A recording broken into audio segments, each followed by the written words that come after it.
Olá, tudo bem com você? Por aqui Márcio Bastos. Fazer um vídeo aqui, eu quero compartilhar com você aqui uma sacada sobre como formar uma equipe de excelência, uma equipe de qualidade, uma equipe de vencedores. Um exemplo, se você tem uma empresa, você precisa formar uma equipe, né? Se você tem um time de futebol, você precisa também formar uma equipe. Se você tem uma equipe de vendas, você também precisa ter uma boa equipe. Então, como você forma uma equipe de excelência? Um técnico de futebol, por exemplo, ele recruta, contrata lá os jogadores e com o tempo ele vai no treinamento vendo quem está apto para aquela posição ou não, né? E quem não está, ele vai excluindo. É assim na seleção brasileira, né? Quando tem aquela pré-seleção para escolher os jogadores. O Exército Brasileiro, as Forças Armadas também fazem isso, eles recrutam, mas eles não querem que os soldados fiquem toda a vida soldados, a intenção é treinar para que eles cheguem a generais, mas nem todos conseguem alcançar o cargo, né? Então é assim também na vida, você vai formar uma equipe. Eu, por exemplo, eu tive banda, toquei muito tempo violão e voz, depois eu fiz teclado eletrônico sozinho, mas depois eu formei uma banda. Mas para mim formar uma banda de qualidade levou tempo. Eu comecei em 2005 com uma formação e alguns músicos eu tive que ir trocando e tirando, até que eu fiquei com uma formação que eu assim entendia que era muito boa, né? Pessoas entrosadas, músicos entrosados, as meninas que dançavam também, a gente tinha todos uma boa amizade e a gente era bem entrosado. Então isso é formar uma boa equipe, isso é formar uma equipe de excelência. Tanto que o pessoal da banda ainda falam comigo até hoje, né? Se você montar uma banda, a gente toca com você de novo. Até as meninas dançarinas hoje, todas casadas, já têm seus filhinhos, mas elas também falam, se você montar, a gente vai dançar com você outra vez. Isso significa que a liderança era boa, né? A liderança era eficaz. Então, porque existe uma diferença muito grande entre líder e chefe, né?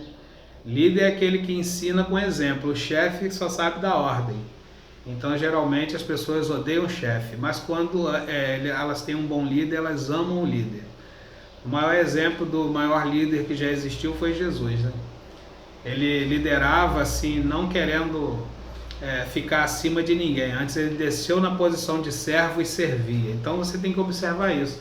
Se as pessoas têm assim, vocação para servir, elas podem ser um bom membro de equipe. Entendeu? Fique atento a isso. Vou contar uma história para você aqui de um treinador que tentou formar uma equipe, mas eu vou usar assim como metáfora dois tipos de aves, né? Os patos e as águias. Então o treinador foi formar uma equipe e ele pegou um grupo de patos, né? Selecionou um grupo de patos e depois também um grupo de águias e colocou todos juntos numa sala de treinamento. No final do dia, o que aconteceu? Os patos estavam estressados. E por que os patos estavam estressados? Porque eles não conseguiam acompanhar a habilidade das águias.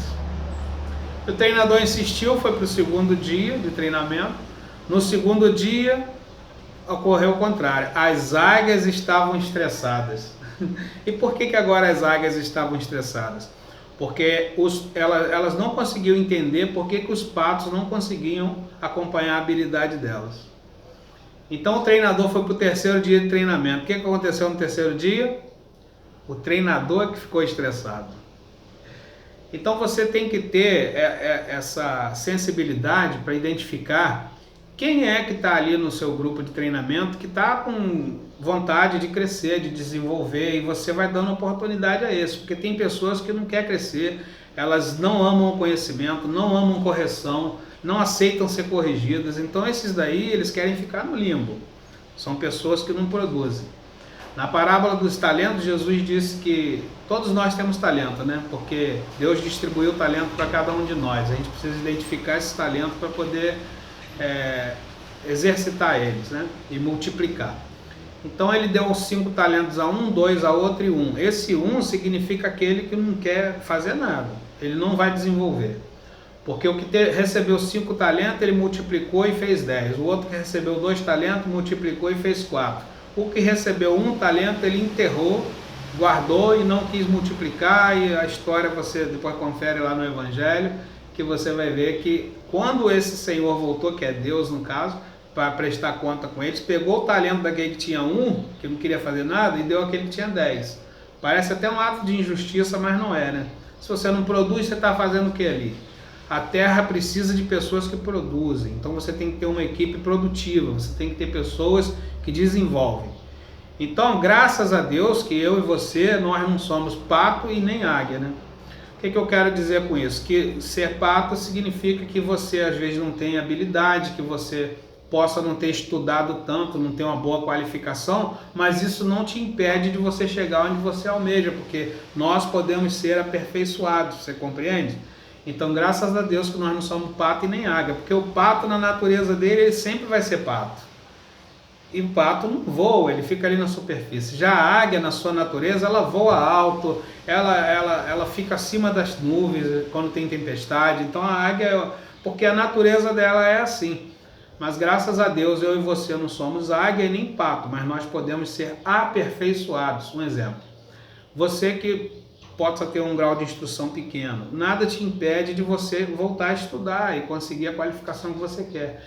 E ainda que você possa julgar que é tarde, que você não vai estudar, existe uma grande diferença entre tarde e tarde demais. Nunca é tarde para você recomeçar nada. Tarde demais é quando você morre, aí não tem mais o que fazer. Salomão escreveu nos seus provérbios: na sepultura onde você vai, ali não há conhecimento nem sabedoria alguma. Então ali sim é tarde demais. Mas enquanto há fôlego de vida, há esperança para você aprender e reaprender, e se aperfeiçoar e crescer e tocar o terror na terra, porque Deus nos chamou para ser a cabeça e não cauda. Agora, se você quiser ficar aí por baixo, na superfície, eu costumo dizer: sai do limbo, vem para as estrelas. A frase do meu amigo Ivan Maia. Então, para você formar uma boa equipe, você tem que ficar de olho, atento na habilidade das pessoas, porque, como eu disse, às vezes a pessoa não tem uma grande habilidade, mas ela pode desenvolver. Se você percebe que ela está desejando desenvolver, dê a ela credibilidade, não corta a pessoa, entendeu? Agora, se você vê que é aquele do talento, não quer desenvolver, não quer crescer, aí você deixa ele de lado, porque você tem que formar uma boa equipe, você não tem que ficar como as Forças Armadas, somente com recruta o resto da vida da sua empresa ou da sua equipe que você quer formar. Você precisa formar uma equipe de generais. Se você quer uma equipe para bombar, para tocar o terror mesmo, você precisa ter pessoas pelo menos enganjada no seu propósito, né? Na visão que você tem, que é passar para a equipe. Então fica aqui essa dica: cria uma equipe e coloque todos no treinamento. Você não pode fazer exceção de pessoas, porque Deus também não faz, mas também não vai ficar alisando cabecinha de quem não quer desenvolver, não quer crescer, né? Se a pessoa não quer desenvolver, você descarta ela e vai vendo aqueles que estão querendo chegar a generais com você, governar com você, porque o chamado de Deus é que nós governemos a terra, você sabe disso, né? Ele disse a Adão: dominai sobre os peixes, sobre os animais. Dominai, é para dominar, a gente não tem que ser dominado em nada aqui. Eu, por exemplo, só aceito, né, que assim, uma pessoa, né, vamos botar assim, uma pessoa fique montada nas minhas costas até os 7 anos de idade só, porque é criança. Passou dos 7 anos, ela já não está mais na inocência e não vai montar nas minhas costas, não. Então é isso, não quer dizer que você é melhor do que ninguém, quer dizer que você não é trouxa para deixar as pessoas fazerem você de trouxa, né? de mané. Então tá aí essa dica: para você formar uma boa equipe, você precisa estar atento. Eu usei o exemplo do pato e da águia, porque o pato é o que não quer desenvolver, ele não vai crescer, ele quer ficar ali no limbo, na zona de conforto. Já a águia é aquele que quer voar por cima, quer subir e quer decolar com você. Aí você vai ter uma equipe boa, uma equipe de generais que vai tocar o terror na terra. Como eu costumo dizer, se você quer usar um exemplo de liderança excelente, use o de Jesus. Porque Jesus, ele, sendo homem, sendo Deus, né, desceu, ficou na posição de homem, se humilhou, usou a mesma forma humana que nós, mas ele nunca se colocou acima dos homens, ele se colocou na posição de servo. E sabe o que ele disse para os seus liderados? Ele disse assim, ó: aquele que crê em mim fará as mesmas obras que eu, fará ainda maiores do que essa. Então o verdadeiro líder é aquele que quer que você cresça mais do que ele, porque aí ele sabe que ele formou um liderado de excelência, tá bom? Fica aqui essa dica para você formar uma boa equipe. Um grande abraço e até o próximo vídeo com mais dica aí para você.